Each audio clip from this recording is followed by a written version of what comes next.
Hi friends, welcome to Tamil Flavors. ஒரு அருமையான அருமருந்து இந்த பொடி அப்படின்னே சொல்லலாம். இந்த பொடி வீட்டில் அரைச்சி வச்சுக்கிட்டிங்கன்னா உங்களுக்கு டைஜஷன் ப்ராப்ளம் இருக்காது, வெயிட் லாஸ் ஆகும், ஹேர் க்ரோத்துக்கு நல்லது, நெஞ்செரிச்சல் இருக்காது, ஹார்ட்டுக்கு நல்லது, இந்த மாதிரி எவ்வளவோ சொல்லிட்டு போகலாம்.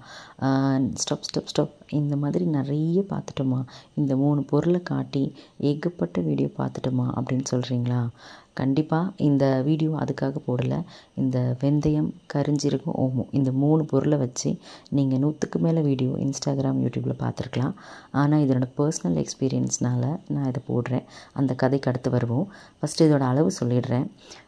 இப்போது வெந்தயம் பார்த்திங்கன்னா 200 கிராம் எடுத்திருக்கேன், ஓமம் 100 கிராம், கருஞ்சீரகம் 50 கிராம்.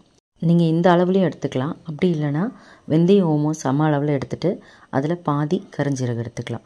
2 100 கிராம் தனித்தனியாக எடுக்கிறீங்கன்னா அது 50 கிராம் எடுத்துக்கலாம். ஸோ இந்த மாதிரி நம்ம இந்த 3 பொருளையும் வச்சு ஒரு அருமையான ஒரு மருந்துனே சொல்லலாம். இந்த பொடியை எப்படி செய்கிறதுன்னு ஃபஸ்ட்டு பார்த்துட்டு வந்துடலாம். அதுக்கப்புறம் இந்த கதைக்கு வரலாம். ஃபஸ்ட்டு ஒரு ட்ரையான பேன் வச்சுக்கோங்க. அதில் நம்ம வெந்தயத்தை சேர்த்துட்டு அதை நல்லா ப்ரௌன் ஆகிற வரைக்கும் வறுத்துக்கலாம். இப்போ வெந்தயம் பார்த்திங்கன்னா ஒரு எல்லோ ஷேடில் இருக்கும். இன்னும் ஒரு 10 நிமிஷம் நல்லா ஸ்லோ ஃப்ளேமில் வச்சு வறுக்கணும். தொடர்ந்து வறுத்துட்டே இருங்க, விட்டுட்டிங்கன்னா கரிஞ்சிடும்.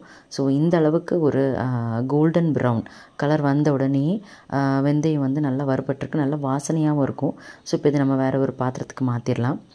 அடுத்ததான் நம்ம அதே பாத்திரத்தில் ஓமம் எடுத்து வச்சுருக்க ஓமத்தை சேர்த்து வறுத்துடலாம். ஓமம் வறுபட்டதும் நல்ல வாசனையாக இருக்கும். ஸோ இந்த ஸ்டேஜில் நம்ம வந்து இந்த ஓமத்தையும் எடுத்து மாற்றி வச்சிடலாம். ஸோ இந்த அளவுக்கு நம்ம ஒரு 10 நிமிஷம் போல் வறுத்தா போதும். ஸோ அதையும் நம்ம ஆல்ரெடி வறுத்த வெந்தயத்தை கூட சேர்த்துடலாம். அடுத்ததாக திருப்பியும் இதே பேனில் நம்ம வந்து எடுத்து வச்சுருக்க கருஞ்சீரகத்தை வறுத்துடலாம். கருஞ்சீரகமும் அந்த ஆல்ரெடி அந்த பேன் சூட்லேயே நல்லா வறுபட்டுரும். ஒரு 5 நிமிஷத்தில் கருஞ்சீரகம் நல்லா வறுபட்டுரும். ஸோ இப்போது நல்லா அது வறுபட்ட அந்த கருஞ்சீரகம் அங்கங்கே பொட்டுற மாதிரி ஆகும்.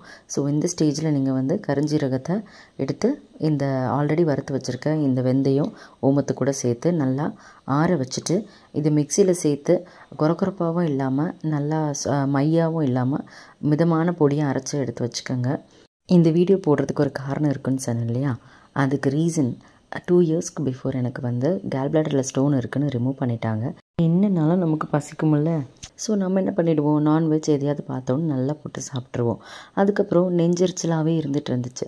ஸோ ஒரு 1 இயர்க்கு முன்னாடியிலேருந்து நான் என்ன பண்ண ஆரம்பித்தேன், இந்த பொடியை அரைச்சி வச்சுட்டு அதை ரெகுலராக மார்னிங் வெறும் வயிற்றில் ஒரு ஸ்பூன், லைக் ரொம்ப சின்ன ஸ்பூனில் 1 ஸ்பூன், ராத்திரி சாப்பிட்டதுக்கப்புறம் 1 ஹவர் கழித்து 1 ஸ்பூன், இப்படி காலையிலையும் ராத்திரியும் இதை ரெகுலராக எடுத்துகிட்டு வந்துட்டு இருந்தேன். ஸோ இந்த பொடியை எடுக்க ஆரம்பித்ததுக்கப்புறத்துலேருந்து எந்த நெஞ்செரிச்சலுமே எனக்கு கிடையாது. மெயினாக இந்த ரீசன்னால தான் இந்த பொடியை சாப்பிடுங்க அப்படின்னு சொல்கிறேன். ஆஷா லெனின் அப்படின்ற ஒரு டாக்டரோட வீடியோ இந்த பொடிக்கு பயங்கர வைரலாக போச்சு. ஸோ அவங்க சொன்னது ட்ரூ தான். இந்த பொடியை நீங்கள் அரைச்சி வச்சுக்கிட்டிங்கன்னா காலையில் ஒரு சின்ன ஸ்பூன், ராத்திரி ஒரு சின்ன ஸ்பூன், நீங்கள் அப்படியே சாப்பிட்டுட்டு நல்லா ஹாட் வாட்டர் கொதிக்கிற தண்ணி குடிச்சிடணும். அப்படி உங்களுக்கு அப்படி குடிக்க பிடிக்கலன்னா சுடு தண்ணியில் ஒரு சின்ன கப் சுடு தண்ணியில் இதை மிக்ஸ் பண்ணி நீங்கள் குடிச்சிக்கலாம். இது வெயிட் லாஸ்க்கும் ரொம்ப ஹெல்ப்ஃபுல்லாக இருக்கும்.